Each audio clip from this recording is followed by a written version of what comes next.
setting that you will have to set. It doesn't do it automatically. So it's going to be in when you go to settings, it'll be in like in the general part. Oh, I see. Yeah, Okay. it'll be Gotcha. in there, and it'll ask you, when do you want the payment to be processed? And then you'll put that information first, and then it'll ask, do you want to do a pre-authorization hold? And then you'll lay out those rules. So or is that kind of complicated? No, it's not complicated. It's a little bit more work, but it's not necessarily complicated.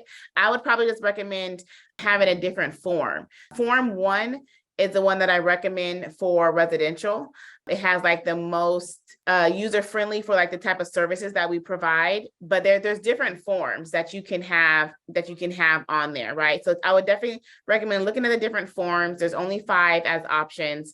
But I would set up a form for commercial, and then I would set up a form for Airbnb or whatever other additional services. That way you can have it a little bit more separate.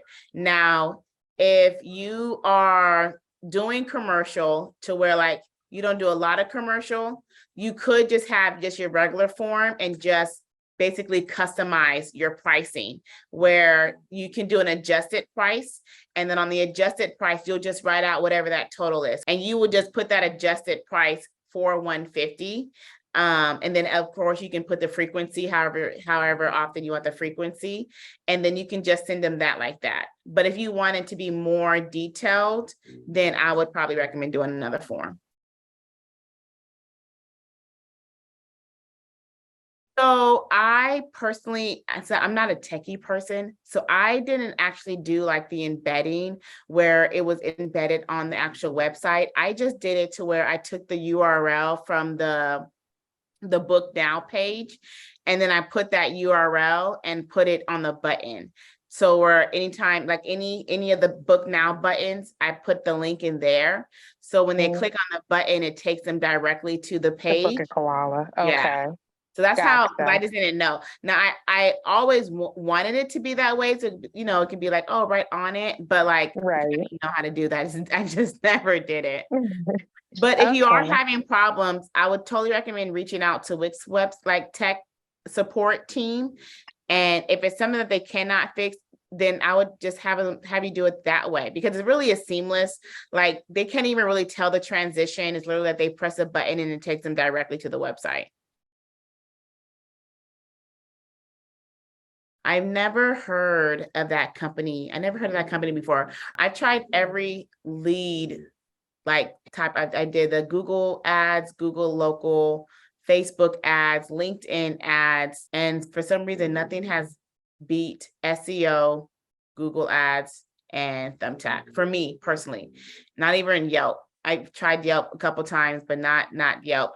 But I don't know. I don't know what it is with Yelp. I think Yelp just doesn't like me because with some of our VA clients, like some of them are finally starting to get Yelp leads. Like I actually answered a call today. It was an accident, but I answered a call today and it was a Yelp lead. And I was like, wow, like that's pretty cool, because I'm like, I never had anybody actually call from Yelp before.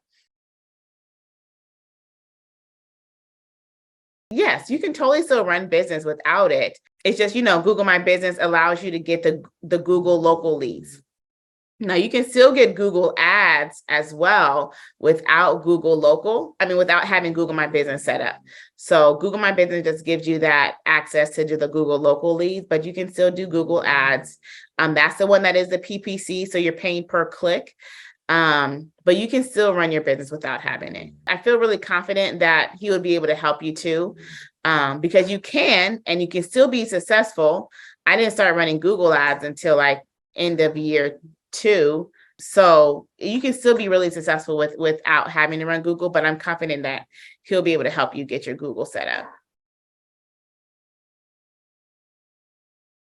I feel like your business could still be successful without Google My Business, because there's other ways around it. You could invest in Google ads, like I mentioned. So Google ads and Google local leads, which is connected to Google My Business, which is now called Google LSA, right? It's completely separate. So Google ads is the sponsored ads that's right above the actual listing, right? Like the actual local listing.